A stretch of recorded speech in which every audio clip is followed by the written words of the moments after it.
Did you know that financial intimacy can lead to better sexual intimacy with your significant other? Money is never just about dollars and cents. Money is wrapped up with emotions such as fear, insecurity, envy, and guilt, and attitudes such as control. So want to improve your financial intimacy? Grab our free guide at www.foundersconnect.co/financial intimacy today. Welcome to Founders Connect podcast. We help lifestyle entrepreneurs to grow their business online and create a happier marriage. Did you know that approximately 45% of marriages end up in divorce and 65% of all startups fail due to founder conflicts? Well, we're here to change that. Each week we bring you an inspiring guest and practical tips to help you with business, relationships, and sustainable living. Now let the fun begin! Welcome back to Founders Connect podcast. I'm Cindy Pham. I'm Anthony Chansamuth. And today's episode is to talk about the challenges or the habits of money. Yep. So we're talking about how to manage and talk about money as a couple. And why is this important? Because that is the cause of a lot of breakups. And what is the stats, Anthony? Well, there was a recent survey by credit firm Experian where it revealed 59% of divorcees say that finances played a role in the breakup of their marriage. 20% said financial conflict was a significant factor in their divorce. So therefore, it's quite important, as you see, to actually get your finances talked about. So that's what we're going to cover in this episode. In episode 1, we actually went through how to separate business and personal finances. And this episode is more focused around how to actually have the communication and have difficult money conversations. Because for some of us, it's a touchy point, and we try to, avoid really revealing what's going on with our money. And that does cause significant problems later downstream for your relationship and your business. I think a good way to start here is just our story and how we developed our ability to better communicate around money. So do you want to take us back to our first date and what that told you about? Oh my God, about the my worst money date habits? ever. So I tell everyone in the whole world, whoever I meet, that was my worst date ever. So the reason why that date shows me a lot about his financials mindset is that he was very conscious of, well, basically, let me tell you the story. So it was our date, right?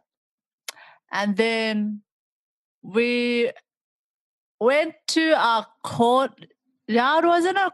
Food court. Food court, that's right, Yeah, food court. at Darling Harbour. Yeah, and guess what he bought me for our first date dinner? Okay, so first of all, what were you expecting? I expect the normal that I normally get. Which is, someone pick me up from my work and someone who take me and organize a pre-booked dinner, flowers on site, etc., etc. You got that general kind of thing, but I actually do get all that, And so what did you get instead? Totally opposite. My dude was late, which is now my husband. He didn't have any plan at all in regards. Well, anyway, to me, he did seem to have a plan where we were going, where we're going to eat, He just seemed like, I just want to hang or something. Well, that is the first date. You do just want to hang. No. So we did end up at a food court at, for those if you've been to Sydney, it's called Darling Harbour, the area, it's Harbourside. Exactly. And we came upon this place that was, it's called Soul Origin. If you know what it is. There you go. First advertising there. And so they were having a last minute end of day sale, 2 for how much? $5. So there you go. Some dating advice for if any of you singles are out there listening to this. The whole thing is to do the opposite of what they're expecting. That's why we're married, isn't it? There you go. But what did that tell you about money? So in that case, it tells me that he is not that well off, or he might have some money issues or problems, or he's very careful with his money. Either way, any of those for first impression. Okay, and then just a background. So at the time, I was working full-time and Cindy also had a full-time job. So in that regard, money really wasn't an issue for the day-to-day dating life for us. And I deliberately chose not to do the expensive restaurant, which is typical to try and impress the girl. Okay, that's another story. That's another story. And then tell us more about our relationship and specifically with money. Another fateful day. We were in our onesie, and this was quite sudden. I don't know how it came up. I can't remember at this stage. But we were in a onesie in Vivid, and we were just walking around and just enjoying the night. And then guess what? He goes, I am in debt. Because that's what you do when you're on a date. You just bring it up. So I don't remember what number date that was. So Vivid Festival, for those who don't know what that is, it's basically an event that happens once a year in Sydney. A lot of lights in the city. It happens at night. The artists come out and create all these wonderful sculptures. And it's very cold because it happens in the winter, which is why we were in our onesies. And we also thought that was a fun way for us to have some fun and You mean me? Yeah, and to be different, and walk around as unicorns. And we got a couple of comments and hugs and photos with randoms as a result of that. But yeah, I don't know why, but this topic of my debt came up. Why was that shocking for you? Because I thought he at least is just a stingy person, but he was way in debt and he doesn't seem to care as much or something. But for me, I would never put myself into debt. Okay, so right there is an example of two different ways of approaching money, personal finances, and a conversation like that actually highlighted that difference. Yes, and it's also about what I just talked about is mindset. Absolutely. Alrighty, to celebrate the launch of this podcast, we're running an iTunes and Stitcher contest leading up to the first 10 episodes of our show. One lucky winner is going to get an invite to become a founding member of our Founders Connect Inner Circle Mastermind group, which is normally worth $840 USD per year to join. We're also going to give one lucky winner a 30-minute marketing blast-off consulting call with myself or a 30-minute ideal relationship coaching call with Cindy. We normally charge $500 per session, so definitely worth it. You can also win user licenses to a couple of our favorite online marketing tools thanks to our awesome contest partners. We'll announce the winners on episode 11, so if you'd like to become a founding member of our Founders Connect Inner Circle or get some marketing or relationship coaching, head on over to foundersconnect.co/win to enter now. You are listening to the Founders Connect podcast, helping lifestyle entrepreneurs to grow their business online and create a happier marriage. Now back to the show. Now, beyond randomly bringing up conversation about debt, what are some tips that, based on what we know and what we've experienced, that our listeners can take away in terms of how to have money conversations with their spouse? So ever since then, we have also developed a weekly one day that we just talk about our finances. So that kind of help us along our progress in just opening to any questions or issues in regards to money. So that's it's essentially scheduling time to have, in your calendar, because we're busy and we have work and whatever else, we're focusing on specifically money in our relationship. And, to preceding that, another tip here is actually sitting down together and then working out what your goals are as a couple. And, we mapped out everything from like years, 5 years ahead and going backwards, 2 years, 1 year, 6 months, what we're doing in the next 30 days. And then the regular meeting that Cindy's talking about is an opportunity for us to actually evaluate those. How are we tracking against those goals? Where is our cash flow coming in from this month, right? Is it from your part-time job, or is it from the business, or did someone give you some winning lottery? And what did you spend most importantly? Yeah. And where is that money going? So how's it coming in? How's it going out? Okay. So then that leads us to the next tip, which is what, Cindy? So I do the reconciliations, or as you can say, just double checking the inflow and outflow of money. So money coming in, money coming out, and just allocating it to an account.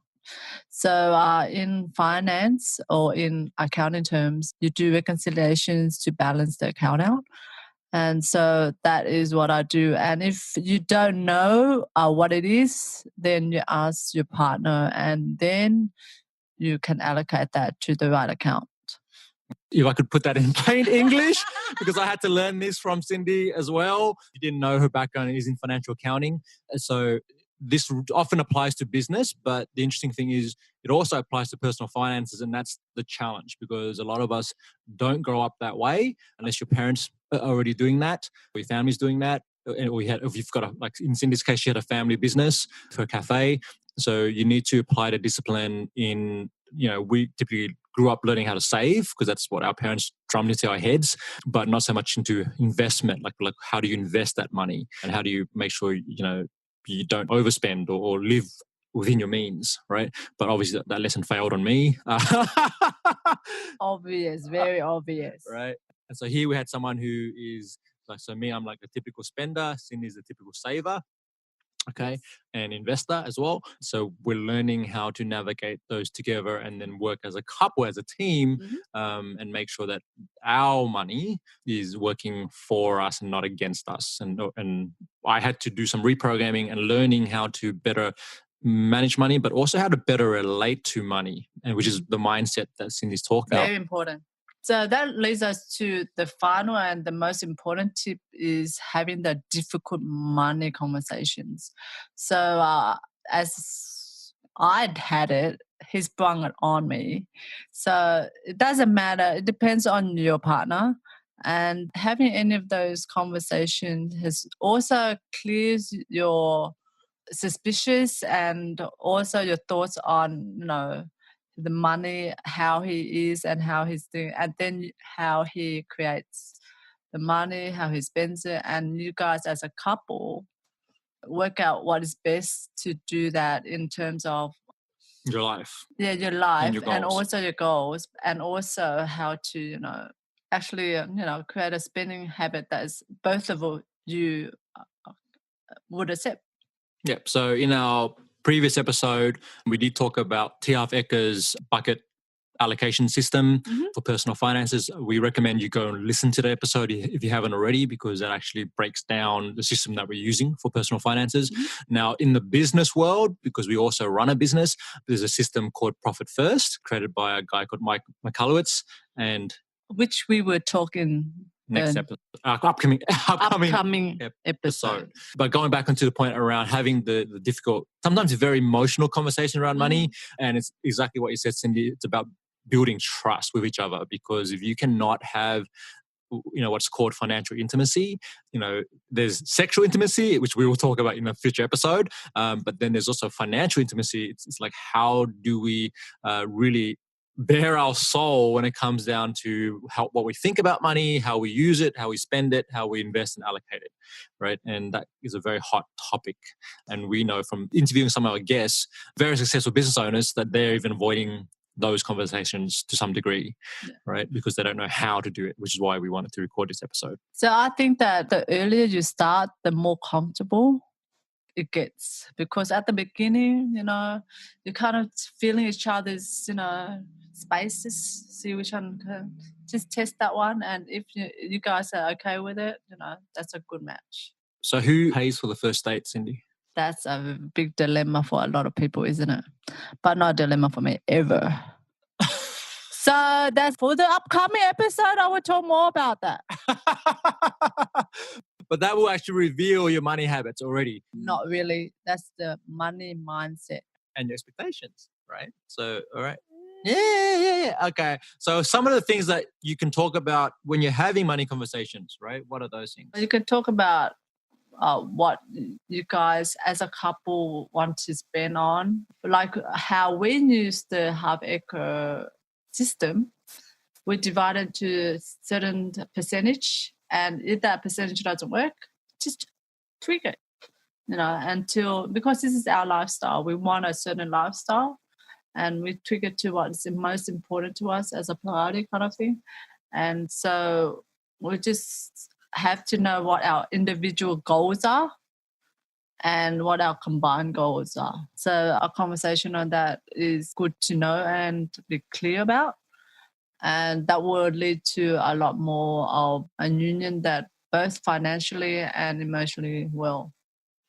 And how did we work out in terms of bank accounts? How does that work? Or how not? Yeah. Well, this is the thing, because this is very personal and how you deal with that between you guys. Just to give insight, how did we work out what to do with the bank accounts? Well, I told him that business is business, personal is personal, and we open our general account as well for both of us. All the allocated money goes into there. So basically, from the business, there's a certain, like the salary goes into there. Or your job. And then we allocated that split into the categories. And we also have a separate amount for each one of us to spend whatever, no question asked kind of account. Awesome. Okay, so now Cindy's created a really awesome allocation spreadsheet that we're making available to you as a gift for listening to our podcast. Mm-hmm. And you can go ahead and grab that as well as a guide to financial intimacy that we put together, a ton of research and different strategies that we're using and other couples are using to really develop this strength. It's like going to the gym and developing your muscles. You need to continue to do it. And the more you work on it, better you get as a couple. Around having money conversations and managing your money, hitting and achieving your money goals. So one of the things we wanted to do when we got married was travel around the world together and start a business together. And we're 15 months in now, and we've done those things. 15 months traveling. Yeah, baby. So let's leave it there. If you have any questions at all, please put it in the comments or hit us up on Instagram or in our Facebook page. Otherwise, head along to foundersconnect.co/financial intimacy, and you can grab that allocation spreadsheet and use that right away. And we'll put other links of other resources that we've mentioned in this episode in the show notes as well. So foundersconnect.co/podcast. You can go and grab it there. Thank you for tuning in. In our next episode, we will discuss how to pay yourself as a small business owner. And remember to live passionately, Purposefully, and confidently. Till next time, ciao!